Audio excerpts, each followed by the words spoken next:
You know the vibes. Welcome back to another episode of the Hoop Genius podcast, brought to you by NBA 2K25. It's myself, Mo Mooncey, alongside me as always, three-time NBA champion, Mr. BJ Armstrong, and general manager extraordinaire, Mr. Scott Perry. Fellas, how was your weekend? Filled with a lot of NCAA basketball here, Mo. hmm Got a hmm chance. We got our Final Four.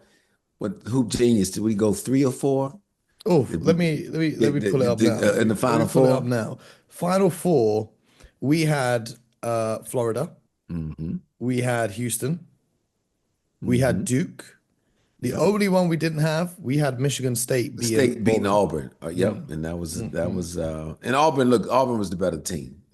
But 3 or 4 is not so bad. You still feeling no. confident in picking Florida to win the whole thing? Mm, I don't know, but Duke looks awfully good right now, and Auburn obviously is playing well too.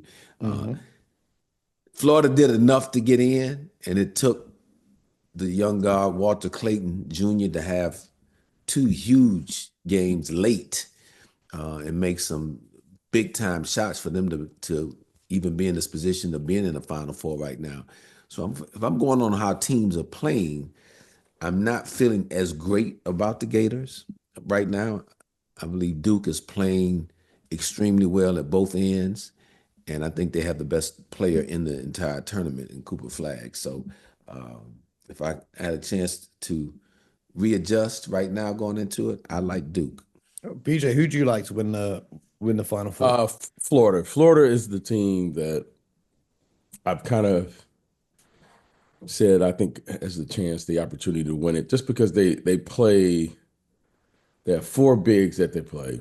They have terrific guard play, and they're a tough team. So, if you're asking me, I'm just going to stick with the team that I said during the regular season. I think Florida looks like the best team in the country to me. Okay. Well, time will tell. We're going to find out pretty Yep. soon. But in the meantime, we've got some NBA news to discuss because whilst we were off this weekend, the Memphis Grizzlies, who are 9 games away from the end of the regular season, who at the time I think they were third in the standings, they've dropped down to fifth now. But they fired their head coach, Taylor Jenkins. And this was a move that it wasn't a shock that he was fired, but it was a shock at the timing of his dismissal because with such little time before the NBA playoffs, we spoke about this when Doc Rivers replaced Griffin in Milwaukee. That Okay. was in January. And we were talking about, is there enough time for him to implement what he wants to implement before the playoffs? It's the end of March and they're promoting the assistant coach. Scott, just right off the bat, from your experience working in front offices, explain to me the timing of this because it is not making any sense to me right now. Why you doing like just wait for the summer. The season's already done. Well, Mo, I don't know if I have an explanation for the timing because, quite frankly, I don't recall in my 23, 24 plus years in the NBA a coach from a team that was had a chance to host the first round playoff series being fired, 2 weeks before or 2 or 3 weeks before the playoff starts. So this is a little bit of uncharted territory for me, even seeing the timing. Which now, what if you had told me that the Memphis Grizzlies were 13th, 14th, 15th place in the Western Conference and it happened then? Okay, I could get it. I could see that they're just getting ahead of it. They're going to allow an assistant coach a few weeks just to get him some experience to see what he can do with the group or with the team. But the timing is very odd and awkward. Um, then the new coach's first game out, they face the Lakers and don't play that well. Lakers play well and beat them. So it's a unique timing. I don't fully understand it. Obviously, you know, we have always been very cautious on trying to read into what is going on in organizations' buildings right now because we're not there on a daily basis. But for something like this to happen, common sense tells me there has been a deep, there's something deep there that none of us know about in terms of the relationships in that building that led to that, and for it to happen like I said, right on the doorstep of the playoffs.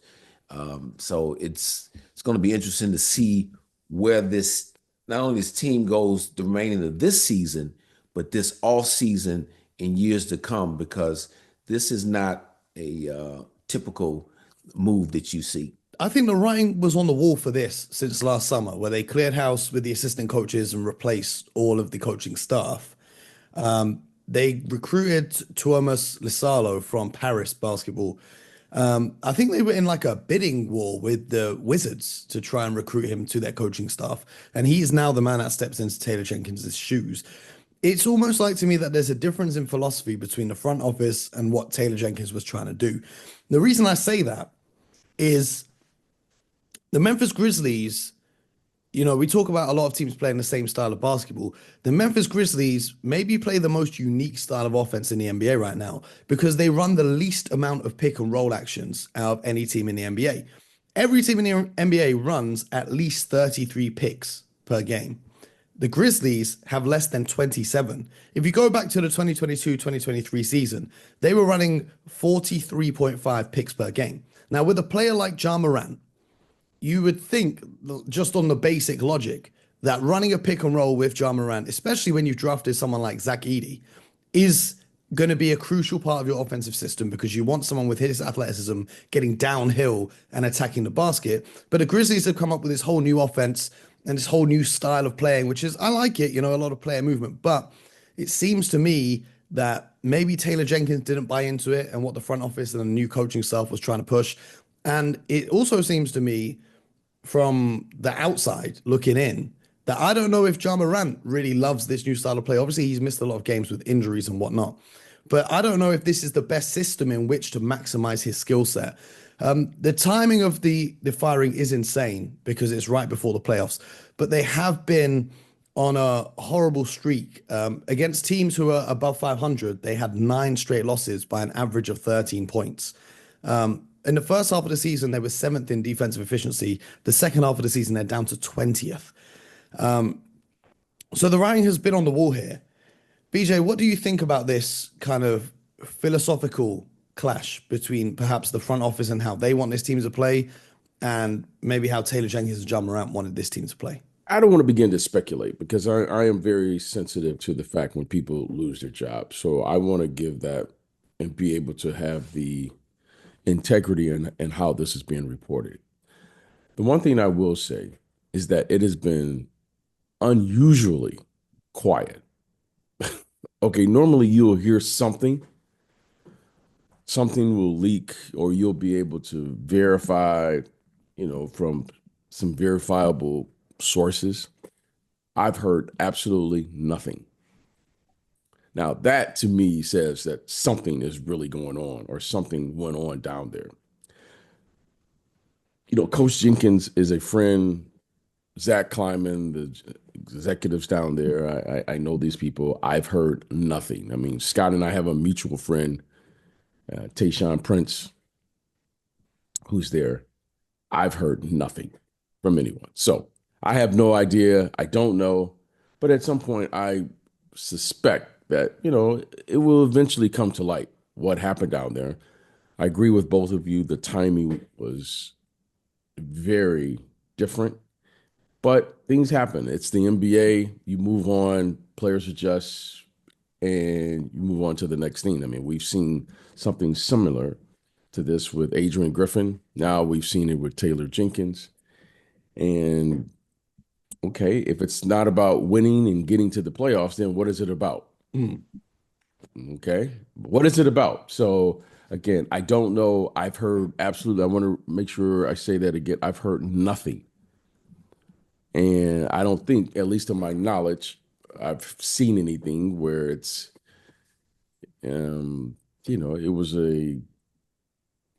people acknowledge what is really going on or what they think is going on. So we'll see. Eventually it'll come out and we'll find out something, but I've heard, again, nothing, but I'm not trying to look into it as well. And in the short term, Mo, the most important thing is what those guys in the locker room are thinking right now and the impact that it had on them. And again, that's something we don't know. Yeah, I saw an Because interview. Taylor Jenkins had a lot of success there. They won a lot of games with him.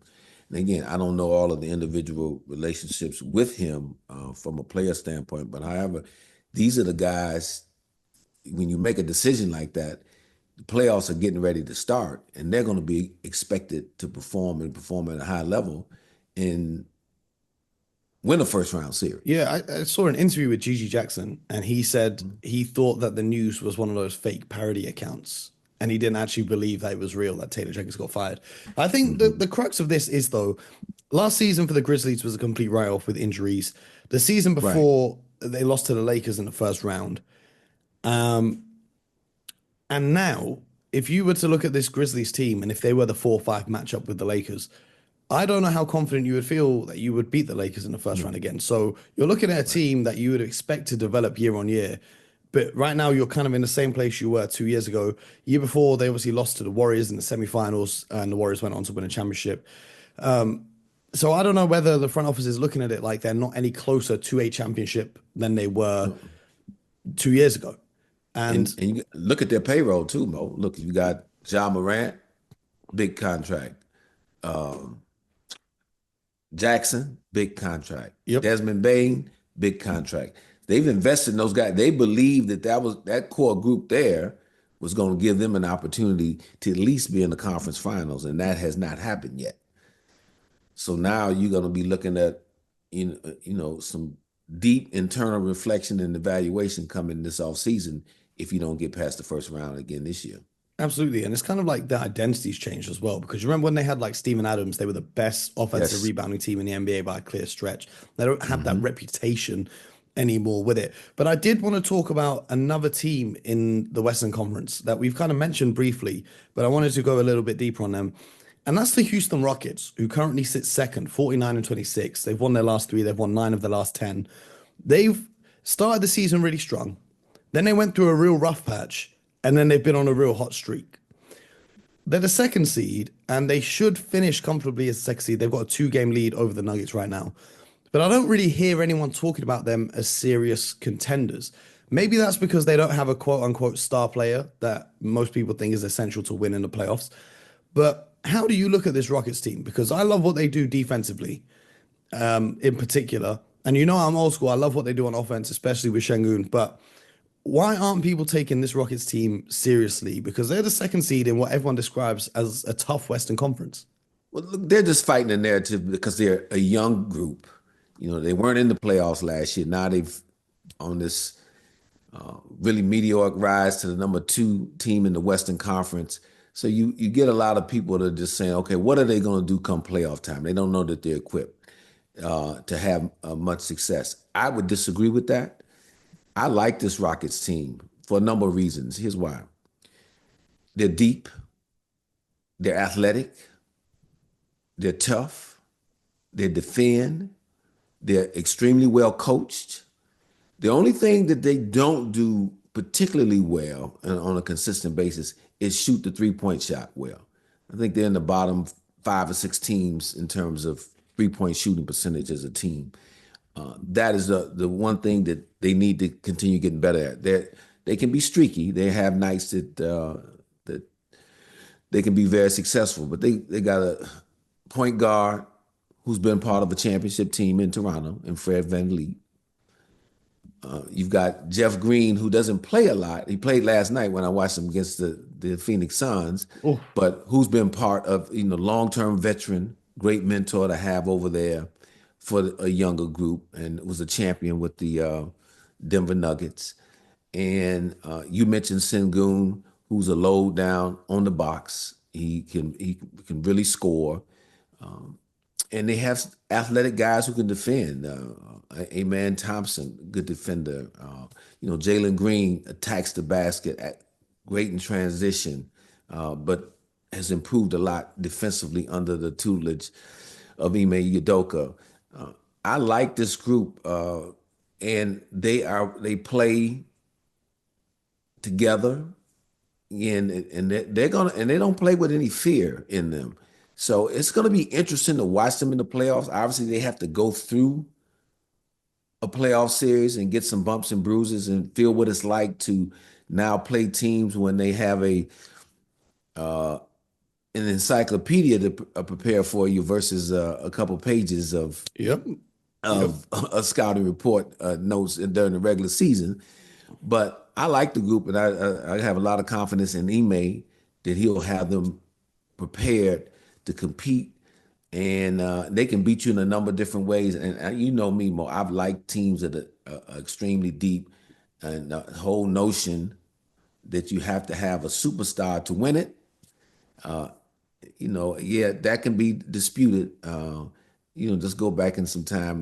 Obviously, where I came up in the league with the Detroit Pistons, we had a lot of guys who were stars. Nobody was looked at as a superstar, but that team was very successful and became champions in the league. And I see some similarities with this Houston group. They don't have a lot of playoff experience, but the last time Ime Udoka coached in the NBA playoffs, he took his team to the NBA Finals. That was the Boston Celtics in 2022. Houston right now, 12th in offense, 4th in defense. They do well against the elite teams in the league. BJ, how confident are you in this Rockets team? Because it's going to be a tough matchup because they could face any one of the Warriors, Timberwolves, Clippers in that first round.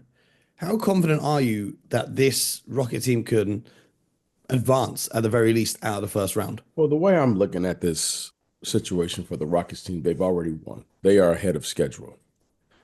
I think it's unfair at this particular time to think that they, with the experience that they currently have on their roster, they are a team that I or anyone have chosen at the beginning of the season to be the second seed in the conference. I didn't see this coming. They are ahead of schedule. And then when I look at the schedule, I said they could play a team in the first round. They could play the Minnesota Timberwolves or the LA Clippers. Okay, let's throw the seeding out. That can go either way. Okay, just from an experience point of view. I know we're talking about seeding and they would be the second seed, but if the Clippers, for instance, or Minnesota was the seventh seed, that's a toss-up. And the only reason you would say it's a toss-up is because of the seeding of the regular season. They just don't have the experience. But overall, this has been a major success for this group, a terrific achievement. They are the second best team in the Western Conference. Okay, raise your hand if you're not a Houston Rockets fan that you had that at the beginning of the season. And they will get an opportunity to compete and do it with home court, which they deserve because they played well enough to get it. So I think this is a terrific experience, learning experience for them. However, they don't have any experience at all as a group and their age. So we have to call it like we see it here. Now, it's one thing that we know at Ime Udoka team, Coach Udoka is going to have these guys fighting. These guys are going to play hard, but this isn't something, or this isn't a series, whoever they end up playing, where you're going to say they are the heavily favored team coming in. And that's good. That's good for them. So I could see this going either way just because of their youth and their age. Nothing against their team, but they're so young and they are an emerging team. I just think they're ahead of schedule. I did not anticipate this team playing this well so soon, but give them credit. I've always liked their team. Mo, Scott both know what I think about a Coach Udoka. He's one of my favorite coaches, but I just didn't see this coming.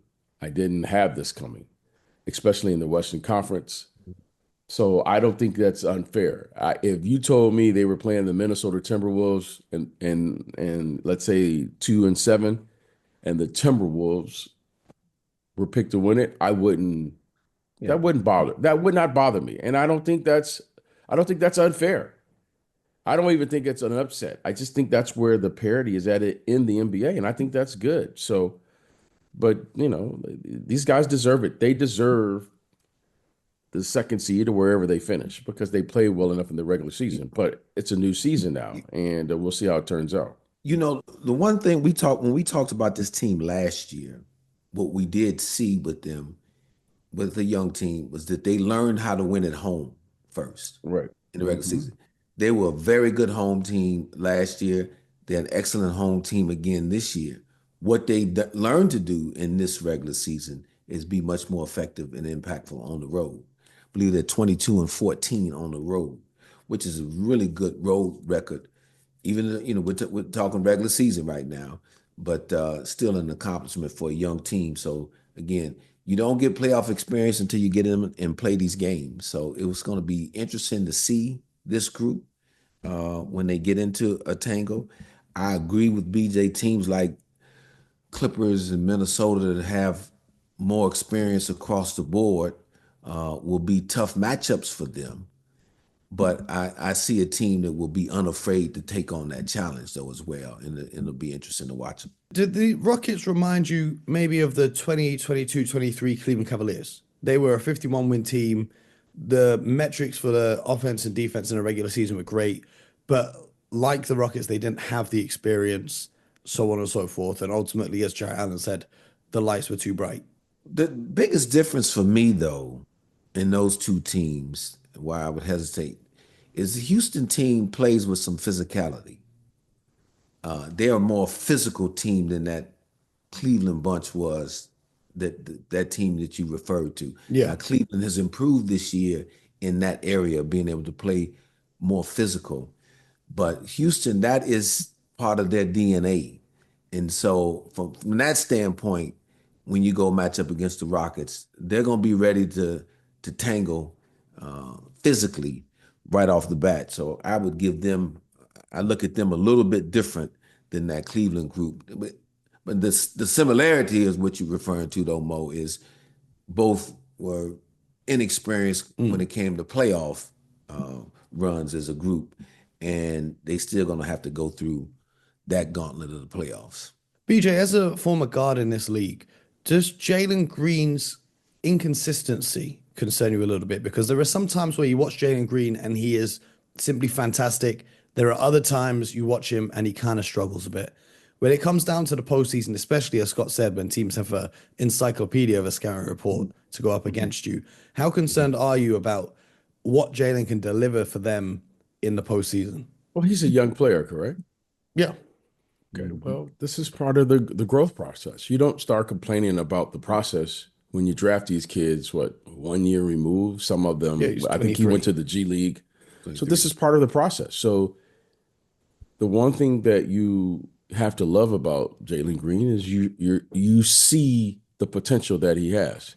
And we make this commitment to develop these kids, and then we start complaining about when they're not professionals already. This is part of the process. You give these kids 3, 4, 5 years or whatever it takes for them to become a professional, meaning they can do this on a consistent basis. And this is part of the process. So, I think he scored 20 or 30 points, as many points at this age as anyone probably. I got to assume he's probably in the top 5 or 10 all time in the NBA with 20 or with scoring 30 or more points at his age. So he's shown you flashes. He's shown you the ability to play a brand of basketball, winning basketball. And now it's important for him to begin to take the next step. Can he take his game and elevate his game to another level once the playoffs begin?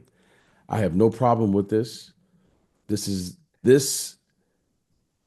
When you have an opportunity to learn and play meaningful basketball with a young group late in the season and get to the playoffs, there's no other way around it but learn. There's no better place I can think for a young team to learn than to throw them right in the fire.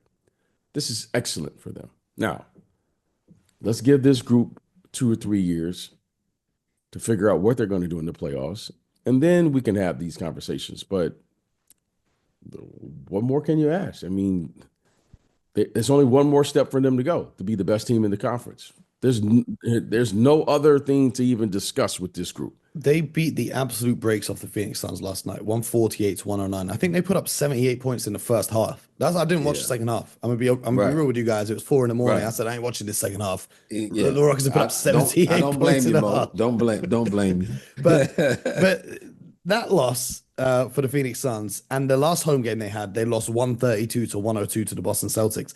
And I think I read a stat that those two back-to-back home games, obviously they played the Timberwolves on the road and lost in between them, but I think that's the biggest margin of loss that a team has had in two consecutive home games. A lot of people are talking about Kevin Durant this summer. And, they tried to move at the deadline and they're going to try and move him this summer. And the Houston Rockets are a team that come up a lot in those conversations about a potential destination for Kevin Durant.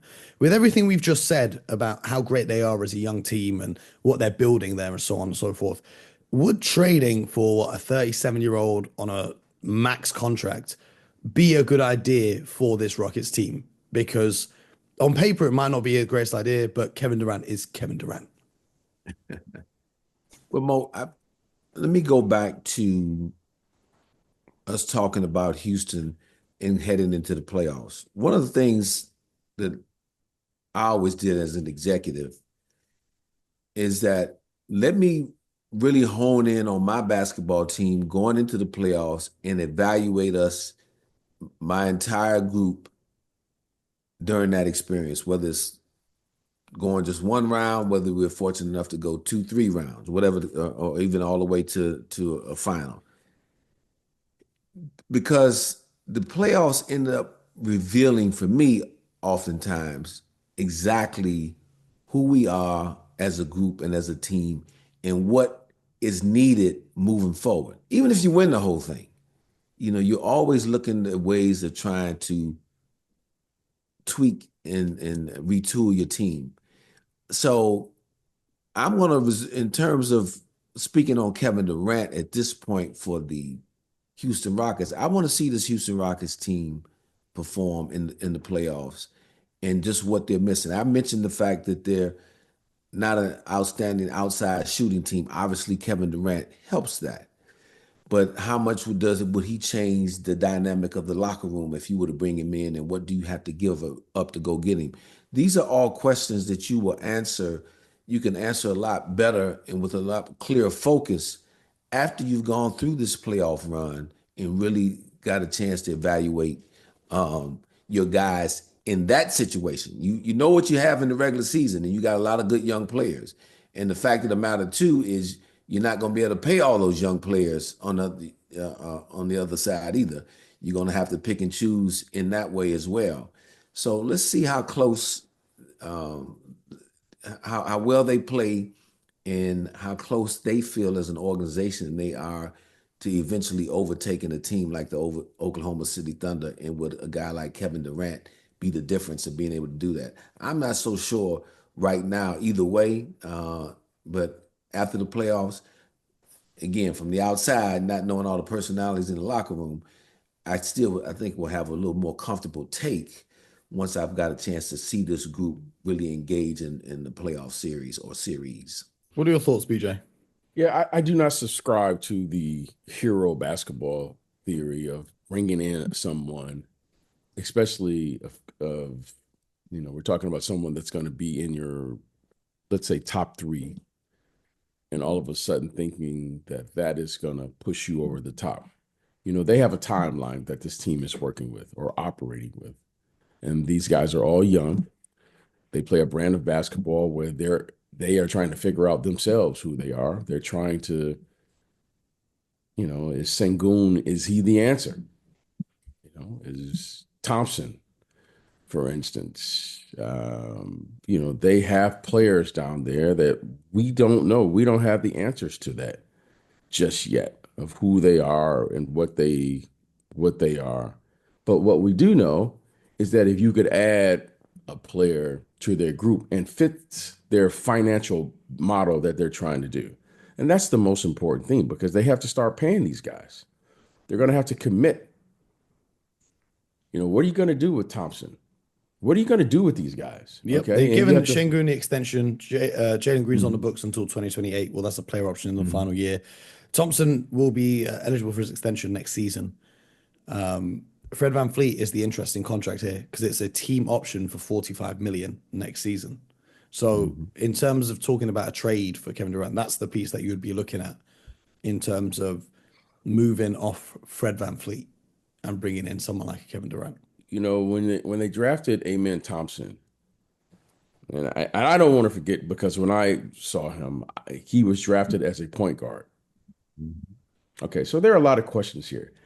I don't subscribe to all the trades because the people who are trading and doing those things, you're looking in the future. Well, players don't play in the future. You play right now.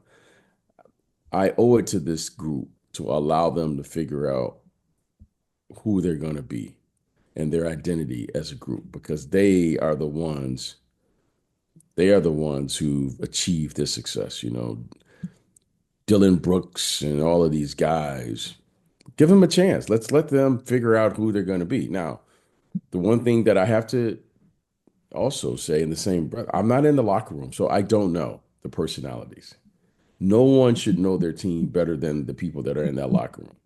But from the outside looking in, I just don't recall any of us, myself, saying that I thought they were going to be the second best team in the West. I didn't say that. So I want to celebrate these young people. I want to celebrate what they've achieved down there. And then let's see what they're going to do. And then once we see that, then figure out financially what you're going to need to take it to the next step. All right. The next step is making sure that they can meet the expectations. Because next year, they could easily not be in the second seed, and then people can say, what's wrong? Based on their we saw this performance with from this year. Sacramento. We saw this with Memphis. So let's see if this is just an anomaly or let's see if this is who they really are. Once we can determine that, then you start figuring out what you're going to commit to and what you're going to need.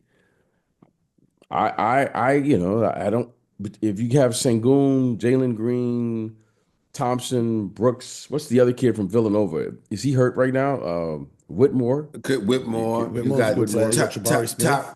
Tyree Eason, Jabari Smith. Yeah, Smith. Jabari Yeah, Smith was the yes, second overall pick. Yes. So they have a lot of talent. They've done a really good job. Now let's see. Now I'm already trading for people. No, let's see what this group can do. We owe that to them. At least I owe that to them. And then from there, a year or two, then we can figure it out. But I'm not ready to trade any of those guys for anybody in the league. I mean, it has to be something that will just knock me out. And but I mean, it's a good name. I mean, obviously Kevin Durant is Kevin Durant and what he's done. But this is a different team. This is a different timeline. These are young guys, and let these young guys, let's see what they can do. I mean, I want to enjoy them and see, I think that'll be a good series. I mean, there'll be a lot of trash talking, especially if they play the Minnesota Timberwolves.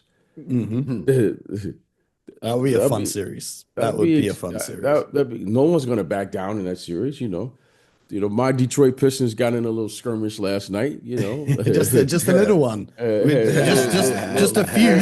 7 people ejected. I expect this Houston Rockets team to be very competitive. So let's let these young guys grow. Let's let them, let's figure out. Let's see which one of them is going to emerge. Who's going to evolve? Who's going to step up to the plate and want that responsibility? Well, we can't do that if we never give them an opportunity. So they deserve it. This is their time. So let's get out of the way. Let these guys get out here and fight, and let's see. Maybe they will continue to surprise us and get to the conference finals this year.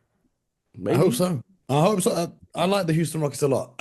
With 2 weeks left of the regular season, what are you looking at, Scott? Now, as you're an executive, in the league, when you were on a team who was, if you're on a team towards the bottom of the standings, I know you'd be keeping a closer eye on draft prospects and whatnot. But let's say you're an executive of a team at the higher end of the standings and you're looking at making a playoff push.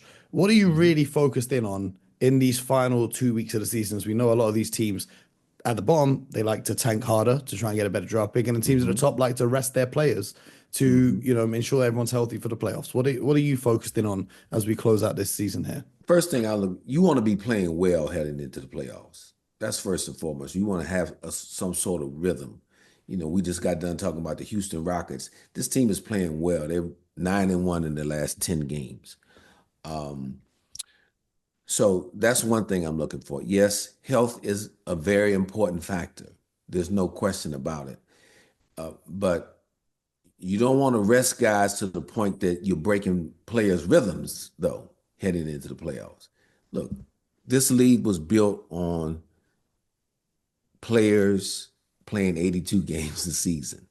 Now, you could cut you. I mean, it was. That's Do, just a do, fact. do you And want some again, I stats know. on that, Scott? Yeah, exactly. Here's Yeah, some stats for you. Here's some stats for okay. you. The availability rate of NBA players considered available to play in a 10-game rolling average. These stats are via the F5, Owen Phillips. At the start of the season, there is usually around 77% of players available. On opening night, it's 85% of guys are available to play, but in the month of November, it's about 77% of players that are available. When we get into March, it drastically drops to below 70% of guys being available to play. That Wow. means out of the top 10 players on each team, you got three guys who are just not playing. hmm So Yeah. the Yeah. 82 games doesn't really apply to Oh, I anyone know else it in outside the today's top game. Yeah, no, 5% I of get it. guys. But the thing is though, if okay, let's say you have your place already set in the playoffs right now that you're going to Yeah, you're be OKC. a number six. You're Yes. Cleveland. Okay. Yeah. All right. Do you want to sit Shea Gilgeous-Alexander for 2 straight weeks and not playing? hmm Um, Again, yeah, you get him healthy to the end. I think you scale his minutes back. That's what you do, just so he can keep some timing and rhythm going. That's what I believe. You talk to players, and BJ can answer this question as well as anyone because he was faced with this throughout his career, and they made a number of deep runs, including 3 championships when he played there in Chicago. But there is such thing as losing your timing if you're not out there playing in games. Again, you may not need to be out there 35, 40 minutes right now, but you need enough minutes to kind of keep the timing right. Look, Shea's having an MVP type season. We're talking about a guy like him. I just think it's important that you don't lose that rhythm going into the playoffs because you want to be playing well because you don't have time to give away games in a playoff series because you're trying to get your rhythm back. Again, I'm not discounting the importance of health because obviously you want your group to be healthy, but there's a balance that you got to figure out and you got to navigate that balance so that when you come into the playoffs, your group is playing well, feeling confident, feeling good about themselves, and rested enough. Because hmm look, let's face it, at this time of the year, there's nobody stepping on that court that's 100% healthy. Yeah. I don't care, who it is, because the season is long, there's bumps and bruises. You're not going to get 100% healthy until the off season when you can take some downtime. So there's going to be some soreness in the knee, ankle, shoulder, whatever the case may be. But there's levels to that as well too. Yeah. So anyway, I just want to be playing well going into the playoffs more. That's what I'm looking for, and I'm also sizing up who we may potentially match up against and kind of studying them even more to see what we're going to need to do to come out of the first round in advance. Well, I just said just then, I was like, if you're OKC and your playoff position is solidified. And then I said Cleveland as well. But this is something that we've actually not spoken about. OKC have a 13 and a half game lead in the first seed in the West. But the Cleveland Cavaliers, they've hit a rough stretch of form recently. They're 5-5 over their last 10. And the Mm-hmm. Celtics are now just 4.5 games behind them with, I think, 8 games to play. So it's not mathematically impossible that the Celtics could actually leapfrog them in the standings. The Celtics, who have won 8 straight, 9 of their last 10. BJ, what are your thoughts on the Cleveland Cavaliers hitting a rough stretch in kind of maybe the worst time of the season to have a rough stretch of play? Well, I'm gonna look at this team, and the only thing that has concerned me about this team is your team begins to show their true character, right? Talent is going to get you to the top. Character is what's going to keep you there. Now, when you have a team and the team begins to believe that they are a championship team, the team takes on that responsibility. The executives put the team together, and at the beginning of the season in training camp, your executives will say, we have a chance.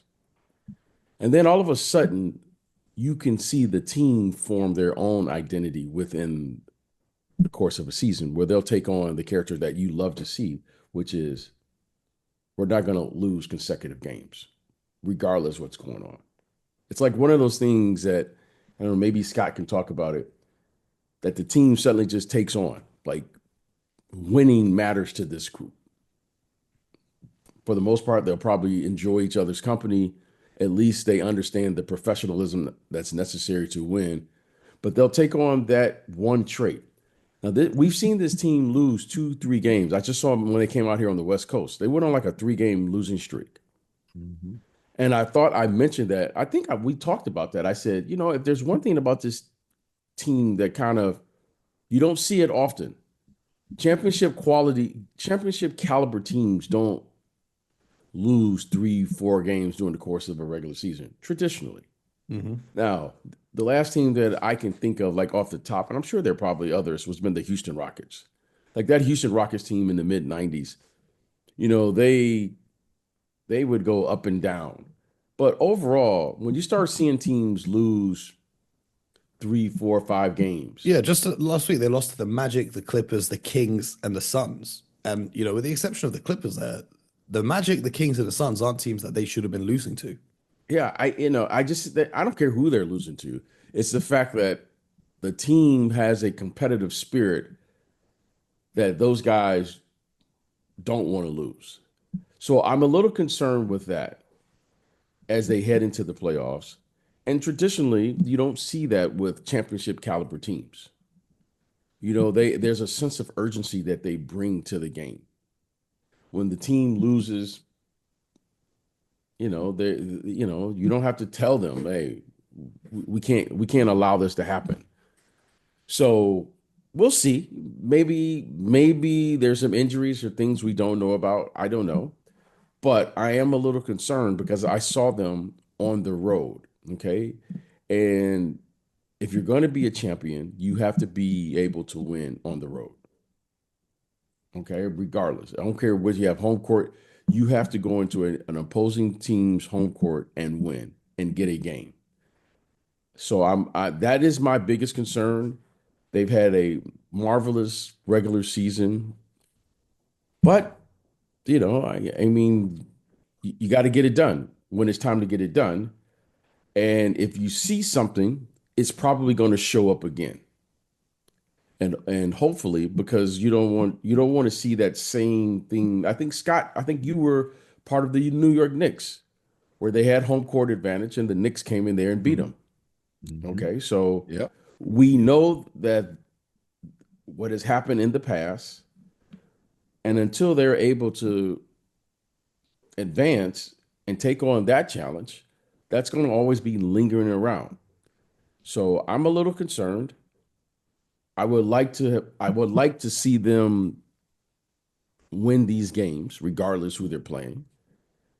I would like to see them play with a sense of urgency, but also, I mean, I'm not going to take away. I mean, they started out, they were like the hottest team in the league at the beginning of the season, and they've had a couple of stretches where they looked like they were, clearly the best team in the league. You could argue, but right now, it's a different story. And as they're heading into the playoffs, I don't care what you've done in the regular season. That's of concern, especially the coaches.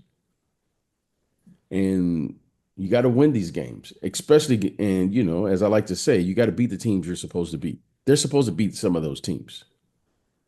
And right now, I'm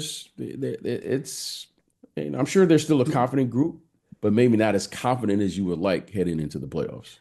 2 questions that the Cavaliers are going to have to answer in playoff basketball this year. A, we talked about it with the Rockets, the physicality. Can they play when the game slows down a little bit and teams really try to play physical with them, especially on the interior? And I think Evan Mobley has improved a lot. His body's improving. He's stronger. Same with Jared Allen. But that will be a method of attack against them. And number two, when teams will try to be physical with those two guys. And then number two, they're smallish in the starting backcourt with Darius Garland and Donovan Mitchell as your starting guards. How does that play out during the playoffs? Now, again, the regular season, they've improved a lot defensively. Again, they've been the best team over here in the Eastern Conference, and I've been a fan of this group the entire year.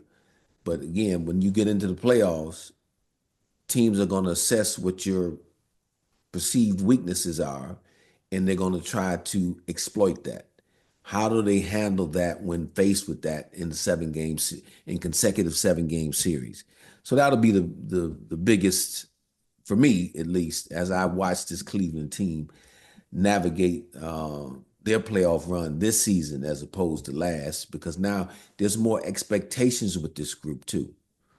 They didn't have the expectations, even though they had the home court against us my last year with the Knicks when we were able to win, or even last season when they got bounced by the Celtics in the second round. There are more expectations now because they had such a monumental regular season run this year. There's going to be an expectation that at minimum is conference finals or bust for this group. That's where I think it sends for them. And so how do they handle that as an expectation with the group too? Absolutely. Only time's going to tell. There's 2 weeks left. Let's see if the Celtics can catch up with them in the standings. Let's see if the Cavaliers can regain their form. And then, of course, we're keeping an eye on the battle at the lower half of the playoff seeds in the Western Conference because, the Grizzlies might go on a little slide here. Then you've got the Warriors just a game behind them. And then you've got the Timberwolves half a game behind them. The Clippers half a game behind them. So that little 5 to 8 stretch over there in the West, pretty interesting. Yeah. And then you've got the Mavericks who are 9th, the Kings who are 10th, and the Suns who are 11th, which I don't think anyone's going to take them seriously as contenders to win the play-in, but there's a little bit of movement that could occur there because the Mavericks now undefeated when Anthony Davis plays. If he can get healthy and close out the season for them, they could get into the play-in. The Kings, obviously now with Zach LaVine, they could hang around, be in those playing spots, and the Phoenix Suns, are desperate to climb out of that 11th seed. So there's going to be a lot going on.